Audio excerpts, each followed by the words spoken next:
Welcome to the Harvesting Wisdom podcast. Together we explore the vast landscapes of life, delving into the rich soil of experiences, sowing the seeds of curiosity, and harvesting the profound wisdom that each episode unfolds.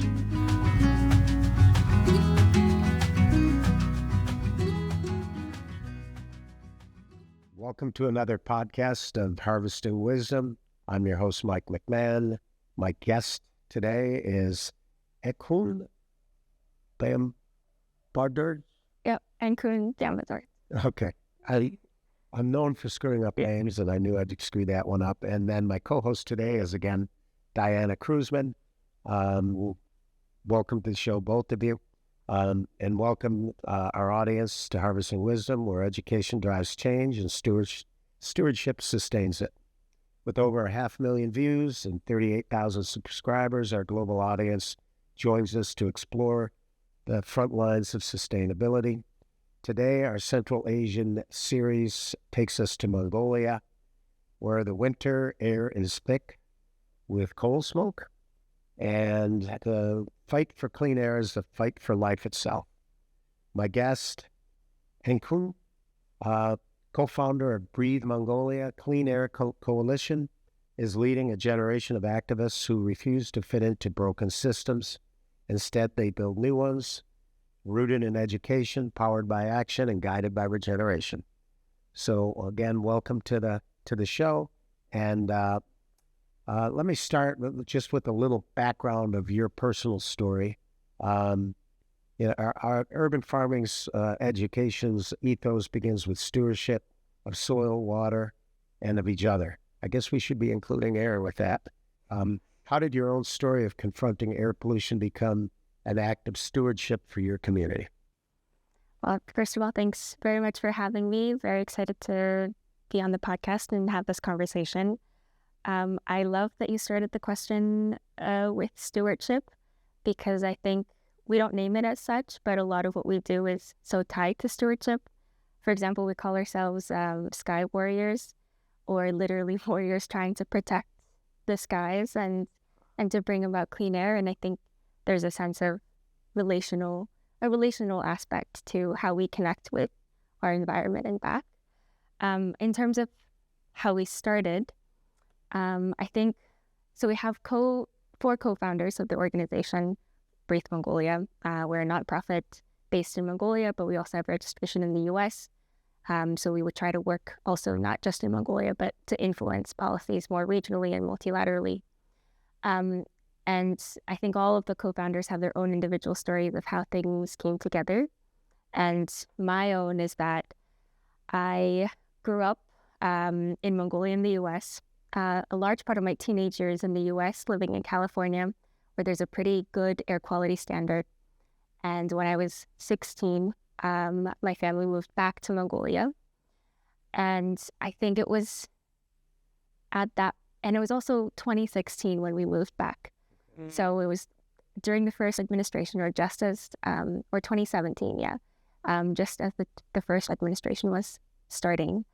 And I think at that time, there was also globally a swing to the far right in general, in Mongolia as well. And I think so moving back, there was two sort of questions in my mind. The first was, I've lived in these two places that are so different in terms of access to infrastructure, in terms of the pressing issues, in terms of the political dialogue. Yet the sort of way that those problems are being expressed in politics, and that sort of far right lean, were so similar in both settings, in both places. True. And then the second question was, how come just a simple change in location could change the rights that you have access to? And one of the principles of those being the right to clean air and the right to a healthy environment. So I remember during our second winter was when my mom had a stroke. So I was just 18. I was a senior in high school, or 17, senior in high school. And I at both proximal factors and also more social factors to try to understand why. And one of my mentors, her name is Ada, she's also the other co-founder of our organization. She encouraged me to research air pollution. And I found out that a third of stroke-related deaths in the capital city are related to air pollution. Wow. So I can't necessarily say that that was the root cause, but I can say that it might have definitely been a contributing factor.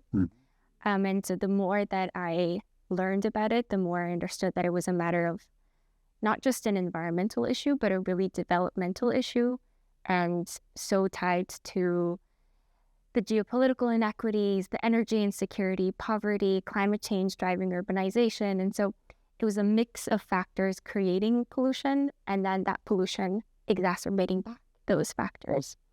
And so I don't know if back then, I think I was largely driven by anger, not necessarily a sense of stewardship or, sense of hope. Right. But I think over the years, founding the organization and then strategizing to try to understand how do we solve the problem, what approaches do we use, and then meeting all these people who were so convinced and so driven to try to change the situation, I think that gave me a lot of hope along the way, and that built the kind of stewardship that we have today as an organization. And this problem is also a large part of the reason why I decided to study environment and international development during my bachelor. And I think that degree really helped me to question dominant and hegemonic understandings or narratives of development and what development even means. Is that a worthy effort? The sort of colonial and inequitable roots of development systems and how we relate to the environment. And I think now what we try to do with Breathe Mongolia is, of course, to address the air quality crisis and the intersecting climate crisis. But I think fundamentally what we're trying to do is change the narrative that we have and the relationship that we have with nature, with our environment, both built and natural, because that's the fundamental base of where all the problems and the solutions start. Right.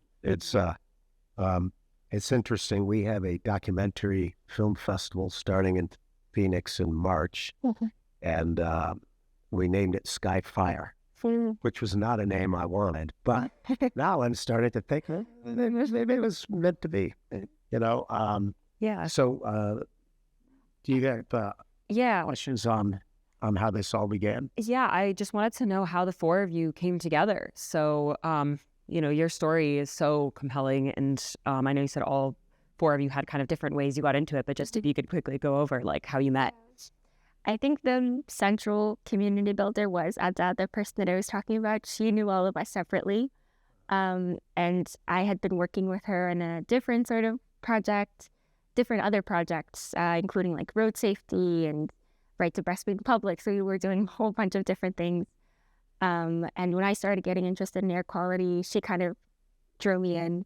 And the other co-founders, they all come from different sectors. So Ada herself, she used to be a financial analyst.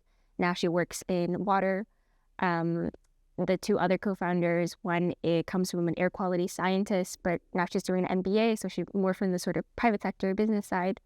And our other co-founder, she used to work with GIS systems and sort of mapping, and now she's a software engineer. So we all come from very different backgrounds. We're intergenerational, very much so in age and in experience, and just kind of started working together online. I think I didn't even meet some of them until like 2 years ago for the first time. Well, or one of them really 2 years ago for the first time, because she's based in the U.S. And so, yeah, we started the organization remotely online. I was also in North America when I was studying. And so we built it online, came together online, which kind of worked during the pandemic. So we started in 2019, 2020. And it's really kind of interesting. You're talking interdisciplinary skills needed to tackle some of these global issues, but it is interesting how there are so many factors. It's so hard to pin down, any particular thing. We see the rise of the strongmen in government now. This has cycled through. This has happened over thousands of years where all governments become nationalistic and bent on war, and we've seen this happen. It doesn't last, but we have to survive through it, right? But we see that. We see poverty being a big factor. A lot of the things, the inequities being big factors as well. So it is interesting as we go worldwide to see these are commonalities of how we got to where we are, right? So let's go into the next thing. Let's talk about the crisis and the impact itself. Our ethos at UFE emphasizes systemic transformation, turning failing structures and driving systems, right? So how does air pollution in Ulaanbaatar reflect a system that needs transformation? I think air pollution here, not only in the capital city of Ulaanbaatar, but also it's a national problem now. The air is quite polluted in all the different sort of urban centers and places with high concentrations of populations. I think it's a model example of a systemic problem. That's broken. That is broken. A couple of years ago, when I used to talk about air pollution and people would ask me, so why is the air so polluted? I would start by, listing the direct sort of sources and causes and saying, so for example, in the capital city, 50 to 60% of pollution is attributed to household burning of coal and other and wood and other types of products for heating during the winter because there's a lack of energy infrastructure. I would say, there's vehicle pollution, and then there's the industry and the coal-fired power plants and waste incineration, etc. But I don't say that anymore. I start with saying air pollution is fundamentally a cause of energy insecurity tied to the geopolitics of energy, particularly with our two neighbors, Russia and China, in the north and south. Mm-hmm. It's a product of poverty and lack of prioritizing community development equitably across the country. It's a cause of climate change, which is putting herding, traditional nomadic herding livelihoods at stake. And there are winters and conditions with, extreme weather conditions where families lose entire herds in a matter of months, and they have to move to urban centers in order to survive. It's a matter of lack of political will and chasing after profit over people. So I think I start to talk about those more systemic causes, and then I say, but those are expressed as these sources, which are, the household burning of coal, the vehicles, great way to play it. And I think for air pollution specifically in Mongolia, it's also a very unique situation because we have a very unique urban topography in, say, the capital city. So we have the city that's been highly sort of developed, especially over the last couple of years with these high-rise buildings and apartment buildings and lots and lots of traffic. And then in the outskirts of the city, we have the Gir areas. And the Gir is the traditional nomadic dwelling, circular dwelling. Mm-hmm. And it's very adaptable. You can easily sort of deconstruct it, move, and reconstruct it. So it's a nomadic dwelling.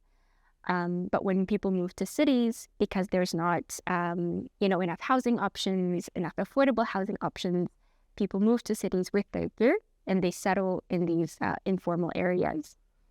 But in those informal areas, we don't have the infrastructure to heat. We don't have the infrastructure to sanitize. And so people have to burn coal and other types of fuel to stay warm.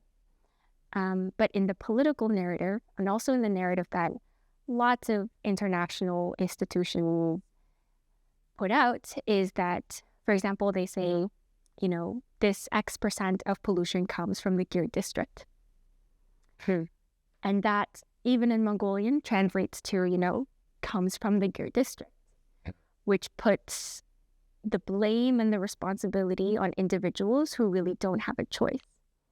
And this is something that we've been trying to change from the beginning, to try to have people understand the reason behind why people have to burn coal, and to look and to speak about those systemic factors rather than blaming individuals, because that type of policy speak gets us to policies that are not at all aligned with how the realities are on the ground, and not at all addressing the actual systemic problems. And I think, speculating, but maybe this is also a political narrative tool to keep the problem where it is, instead of trying to get it. It's really the conspiratorial concept, but true. Yes. Yeah. Could you talk a bit more about the geopolitics of energy? So you mentioned Russia and China. How does that impact Mongolia's energy insecurity? So we're a mining-based economy. Mm-hmm. We don't have a lot of economic diversification. I think we're trying, but we're largely dependent on mining. One of the things we mine is coal. Most of our coal exports go to China, and we get a lot of our fuel from Russia, which creates a sort of demand and supply power dynamic with both neighbors that are not necessarily favorable to Mongolia. But this is not to only blame geopolitics. I think there are definitely national issues of why there are hindrances to a clean energy transition. But thank you. Let's get into the youth and community involvement. At UFE, we believe capacity building is key to climate smart leadership. You've trained hundreds of youth. What are the most powerful moments when you've seen knowledge turn into action? I think we started to work with children and youth because we thought that it was a really important investment to try to have young people understand the problem again from a systems lens. So everything that we do with young people, no matter the age, whether they're middle schoolers or high schoolers, we try to give them a more holistic understanding of the problem, and to try to have them understand where they're situated within that system, what kind of privileges they have, or how they're being impacted by the issue, and then what they can do from that position, either that position of privilege or that position of having local frontline knowledge about the problem. And I think one thing working with youth is that you're not going to reap the benefits tangibly until years later, right? Until, they're choosing their careers, they're going to, but they have this mindset and narrative that's different, or they're able to think for themselves about these problems. And I think some of the powerful moments are really the most common moments of, after programs or fellowships, the young people that we work with come up to us and say, oh, I decided to go into actually environmental engineering. Or, oh, I'm learning coding, but I'm trying to do it with less lines because it's more sustainable for the planet. Or, we have some young people who started clean air clubs at their schools and who invite us back to talk to the clubs that they started, or eco clubs at their schools. So I think it's those, small moments of young people trying to understand, and instead of being in a sort of position of I don't know what to do, to saying I think I know what to do, or at least in whatever path I'm taking, let me try to incorporate the problem and to try to incorporate the solution. So you're building that awareness, but also seeing that awareness is going down to the next level. Yeah, that's amazing.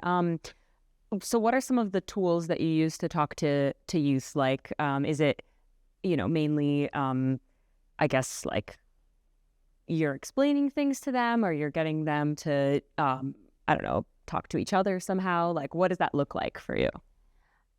Yeah, I think we experiment with different sort of approaches. We're not at all expert educators. I think something that's worked is to have the youth discuss for themselves and to speak for themselves rather than us lecturing at them. There is some sort of knowledge giving and capacity building, but I think the most important parts are where kids are, young people are going into the places where the problems are and seeing them for themselves. So we do field trips to the gear areas or to solar farms or to to show where the actual energy crisis is.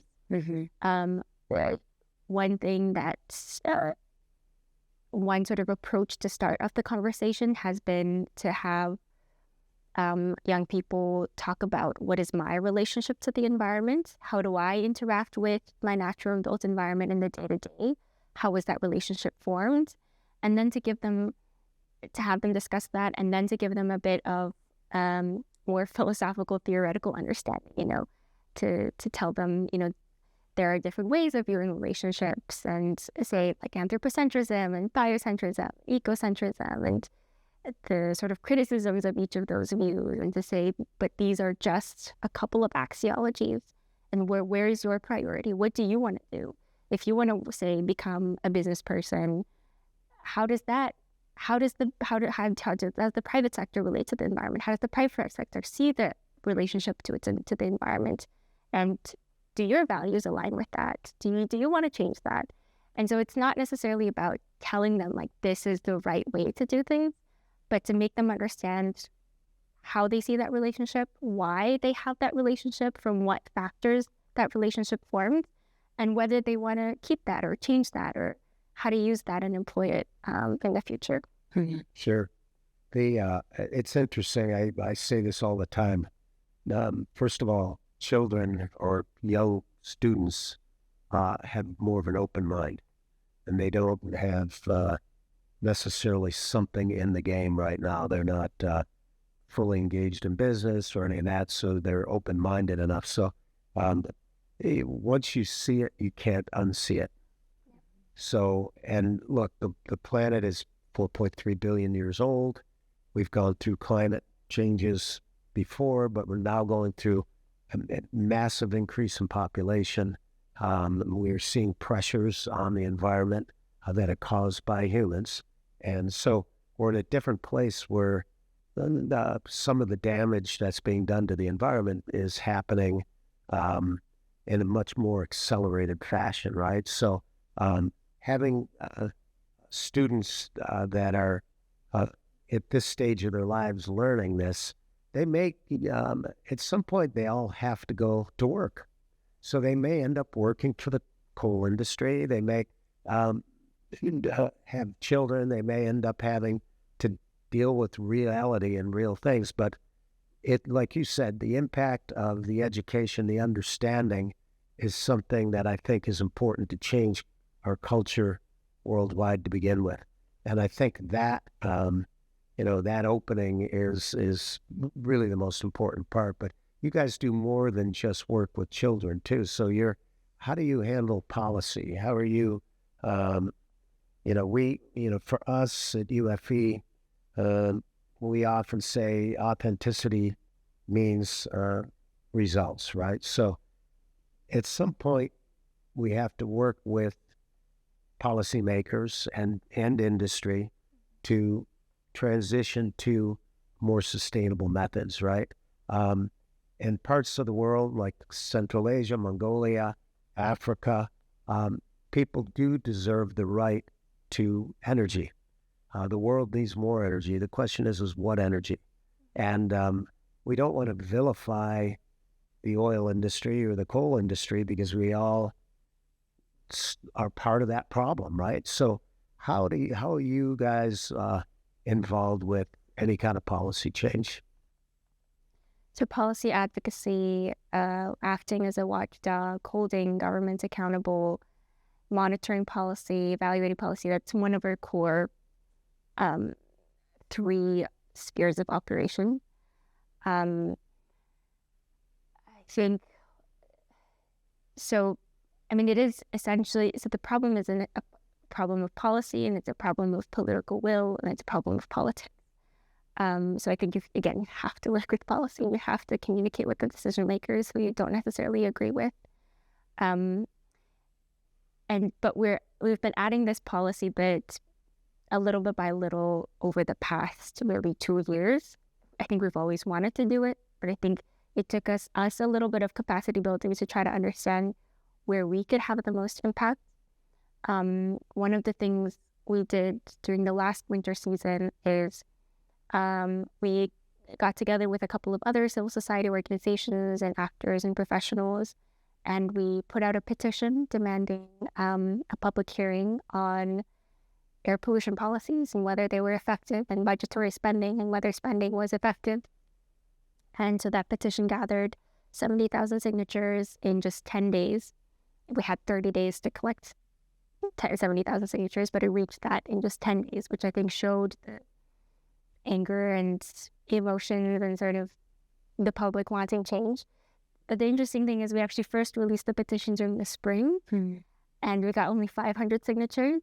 And then we released it during the winter when pollution is very high and present, and it gathered signatures very, very quickly.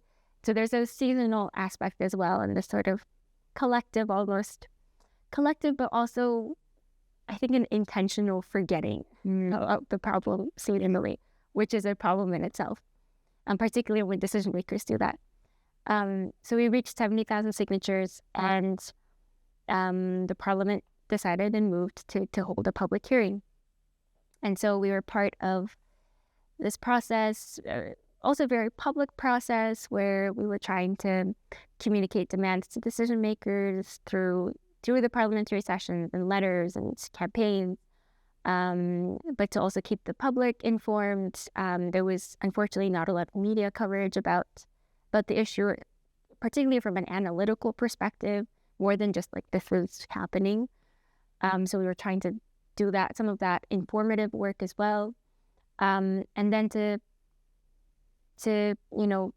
have an advocacy plan that tries to cut through the politicization of air pollution, because air pollution is highly, highly politicized.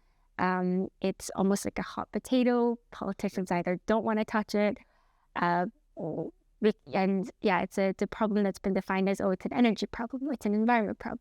So they pass it to the Ministry of Energy, so they pass it to the Ministry of Environment, or it's a health problem. And then every now and then they say, actually, it's a really big problem, so everybody should pay attention to it. So everybody pays attention to it, but also at the same time, nobody pays attention to it. And so technically, out of this hearing, what we got was a parliamentary legislation with 15 different recommendations or directives from the parliament. One of which being to cease investments and subsidies to polluting institutions and programs, including coal, stove. So to really break this policy of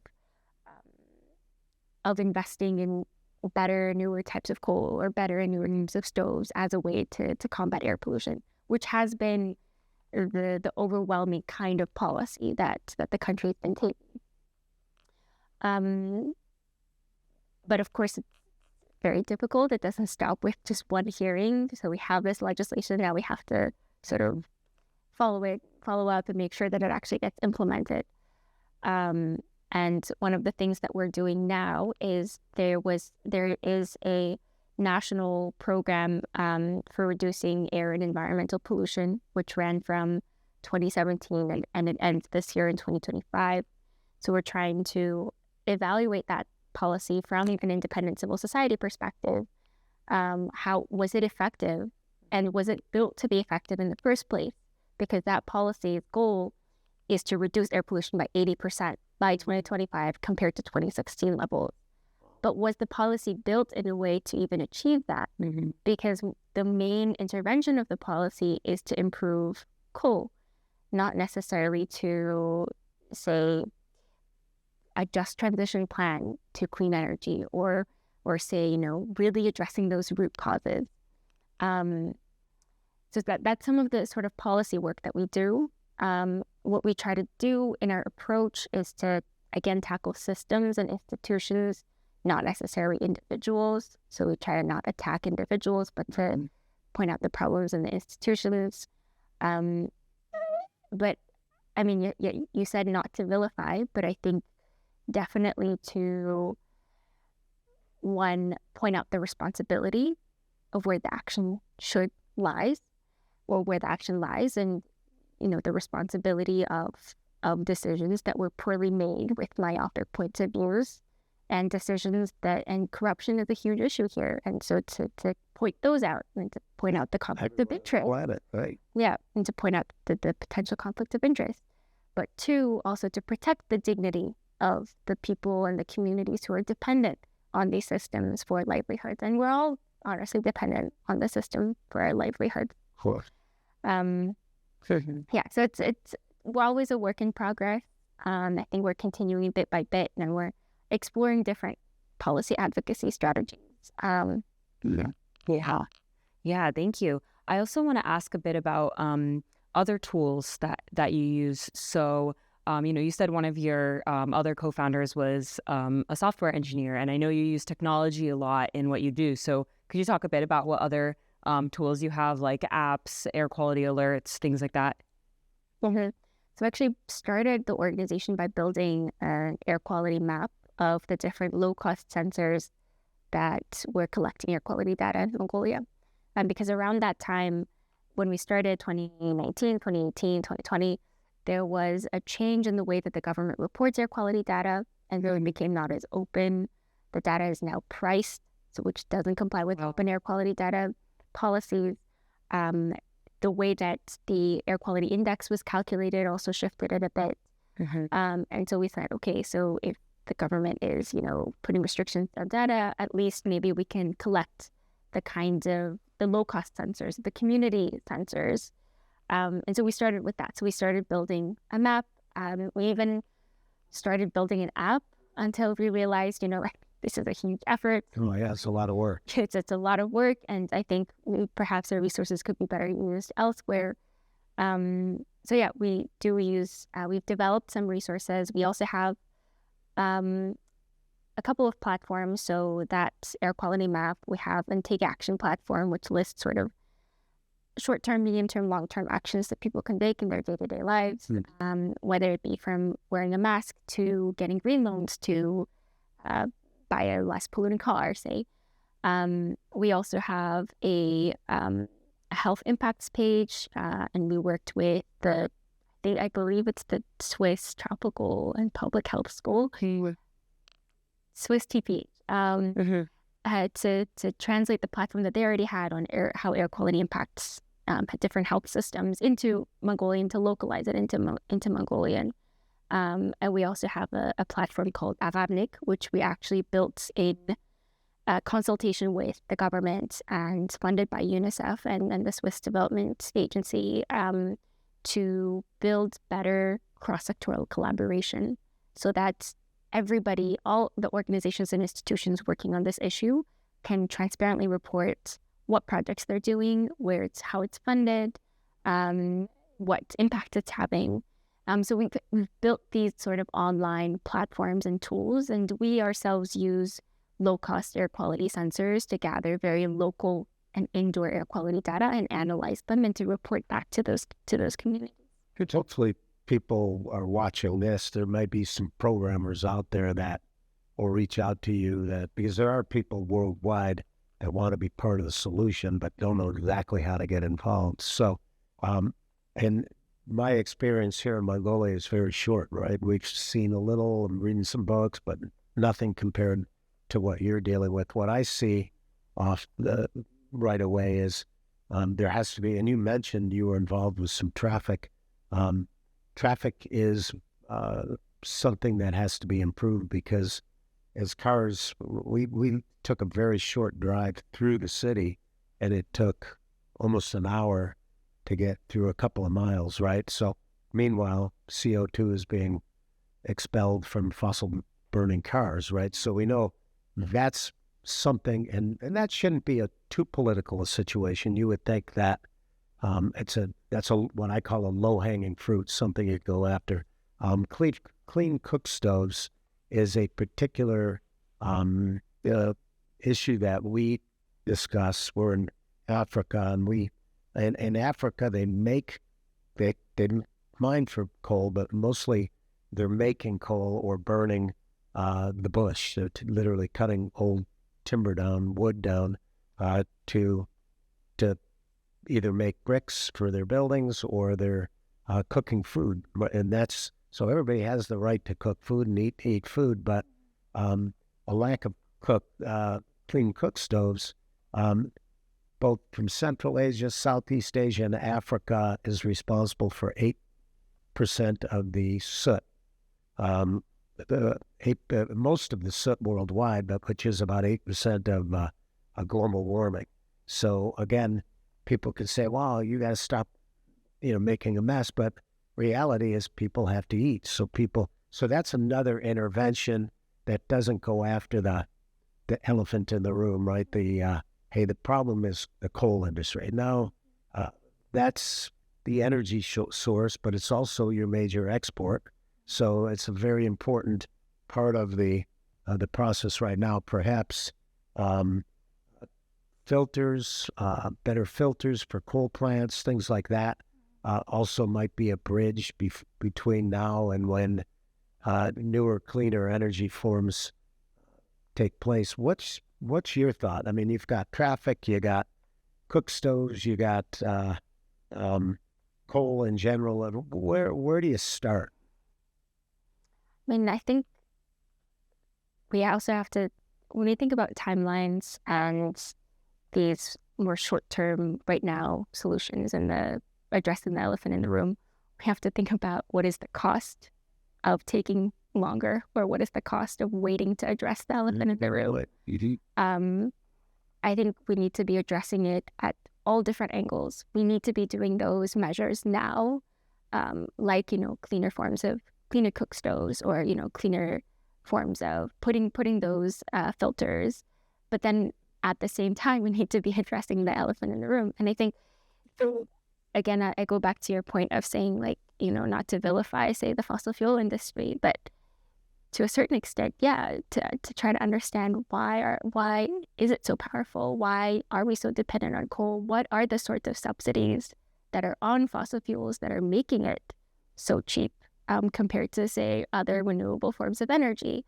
And in Mongolia, I was talking with, just yesterday or the day before, we were talking with somebody who's been kind of working in the sector for a long time, and they were saying, we don't actually know the amount of subsidies in the coal industry in Mongolia.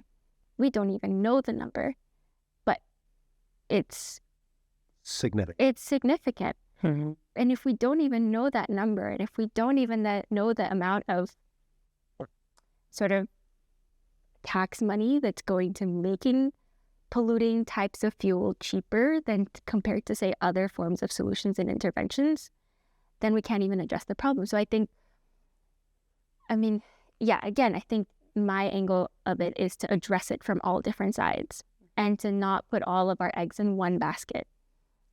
Because I think that has been, again, the overwhelming policy of the government in Mongolia, is to put all of our eggs in one basket, especially when it comes to energy transition, to say we're moving everybody to this new form of coal, we're moving, say, or everybody to gas, or everybody to this one thing, rather than having a holistic understanding of what are the different situations, what are the different timelines, what are the different options for energy transition, what areas can transition first and what areas can transition after, what are the timelines for, say, putting to sleep these coal-fired power plants and transitioning on a mass basis on a grid basis to renewable forms of energy. These are not conversations that we're having. And like you said, air pollution also contributes to climate change, and short-lived climate pollutants and super pollutants definitely a really big problem.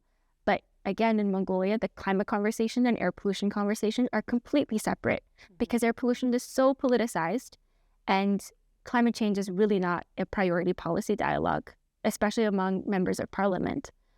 But they are the same, two sides of the same coin. And those conversations are, again, largely disjointed from the energy transition conversation or the energy reform conversation. Mm-hmm. And so if we have these problems that are interrelated and systemic, but we're talking about them as if they're separate things, and we're talking about them only at the level of, say, filters, or only at the level of these short-term, low-hanging fruit interventions and we're never addressing the elephant in the room, then we never address the elephant in the room. Yeah. Yeah, absolutely. I mean, I see so many similarities with the U.S. as well. And, the U.S. subsidizes the oil industry very heavily. And so, yeah, it seems like this is a common, again, you talked about political will. So like, those discussions kind of need to be had at the political level of like, what do we support? Yeah. So one of the interesting things as we travel is I start looking at just basic metrics of a region or a country, right? And this is a big land. Mongolia is a big space, small amount of population. So when you look at it from that standpoint, it's like, well, how hard could it be to manage all of this, right? Except it gets complicated because humans are involved, right? So the goal, of course, for all of our communities and for our environment is to be more regenerative, be more, look at holistic issues, but be more of a circular economy. And I think that's where I see there's kind of a severance from old ways to now. For years and years and years, decades, centuries, you've had a bit more nomadic lifestyle. You've got the steppe, which has been able to be supportive of animals and people. But somehow that got broken. You've got a fair amount of land degradation. Coal is probably a contributor to it from a standpoint that it takes a lot of water. So we've got a desert here, the Gobi Desert, right? So just like we're in Arizona, we've got the Sonoran Desert, and we're seeing the water tables getting removed for agriculture purposes or industrial purposes. So where are you seeing the vision? Are you optimistic or pessimistic or a little of both? Or how long does it take before the crisis is gotten to a point of no return? I mean, I think globally, we are approaching that tipping point very, very quickly. And again, the local expressions of the problems that we're seeing on the ground right now are fundamentally tied to these global systems of inequity too, global and historical systems of inequity, and the sort of inequities of how the climate crisis was created in the first place. I think we have to be hopeful. Maybe I'm saying this because I watched Jane Goodall's famous last words just yesterday. And I think, yeah, I definitely agree with her message of hope. Like, you have to be hopeful and not to become complacent and not to, feel like the problem is too big.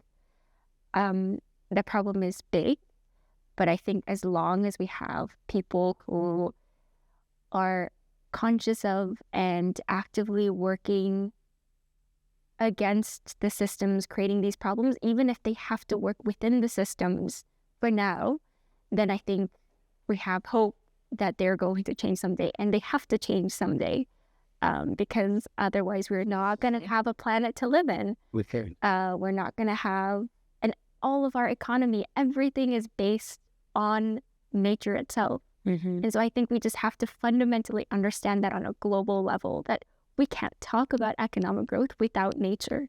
I don't know if some people are planning to, escape to some other planet, but the fundamental of where everything starts with nature. We are built, everything we're wearing, eating, consuming, using, it is nature. And we're just part of it. And we're just a part of it. And I think we have to change our fundamental relationship and go back to, again, that nomadic wisdom, and to rely on those ancient wisdoms rather than and use, say, newer technologies to amplify that, instead of basing how we're seeing the world on these new technologies, to use that more nomadic wisdom, or to say, local community wisdom, indigenous wisdom, to reform our relationship.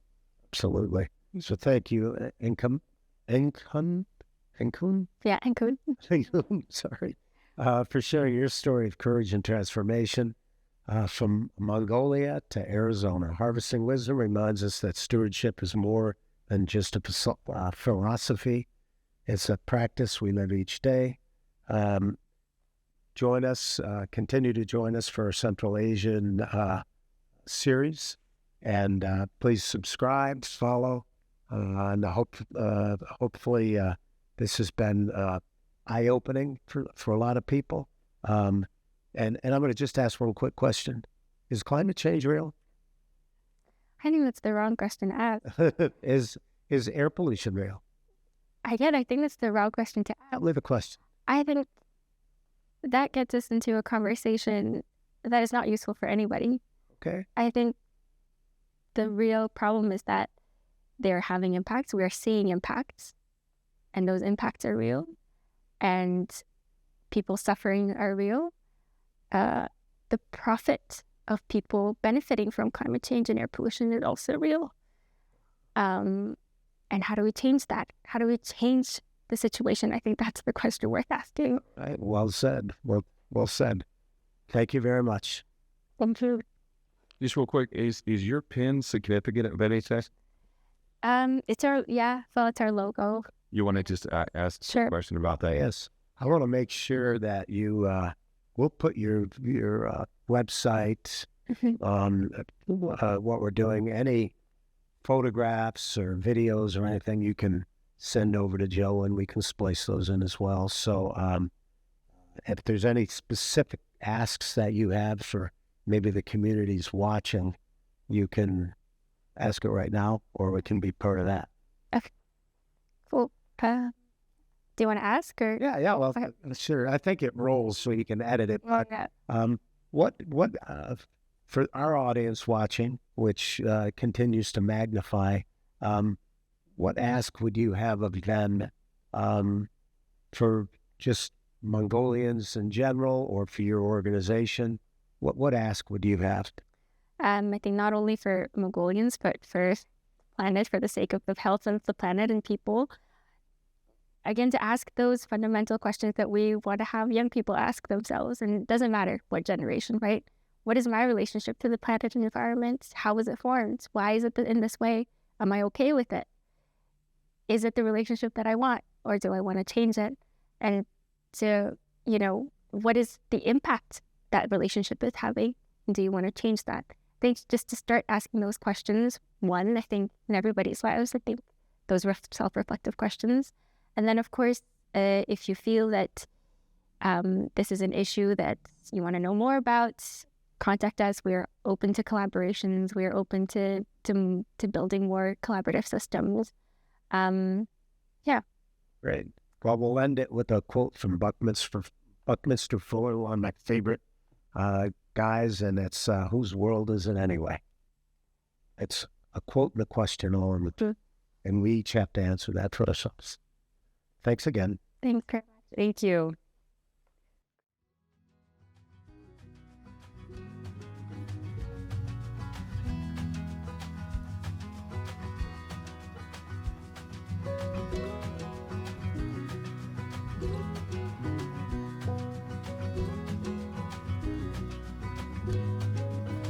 Thank you for joining the Harvesting Wisdom podcast.